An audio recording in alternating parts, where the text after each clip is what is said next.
All right, it's part 3. We're going to cook up these lentil pancakes. Few things. I am adding oil just because I find that these do better with a little bit of oil in the pan, but you can skip it, especially if you're using mung beans.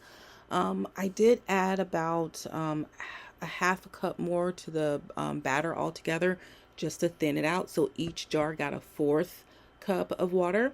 But you don't have to do that. I wanted them to be thin this time. Sometimes I leave them thicker, and you're going to cook them like you would a regular pancake. They do take longer. This is sped up, but you want to look for those bubbles and things like that. Once the pancake starts to move around the pan freely, that's how you know it's ready to flip. You'll see like the bubbles and things like that. So once you flip it, cooking the other side will go very quickly because the first side really does the majority of the cooking. Now, I've been making these for about 3 months, and I'm still trying to figure out how to get my second pancake to look like my first pancake. You'll see in just a moment that I have to try to adjust my heat levels.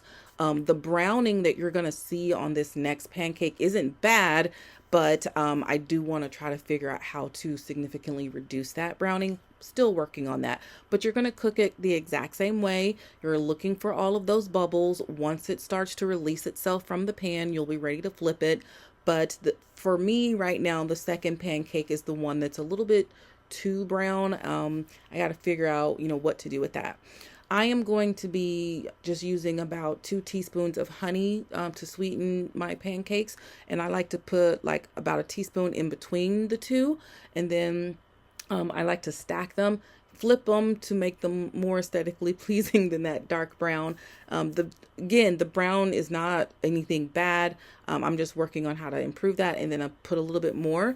And these pancakes are pretty much ready to go. Not featured in this video, but this is part of a full breakfast. There's other things involved, but just for the pancakes, this is good.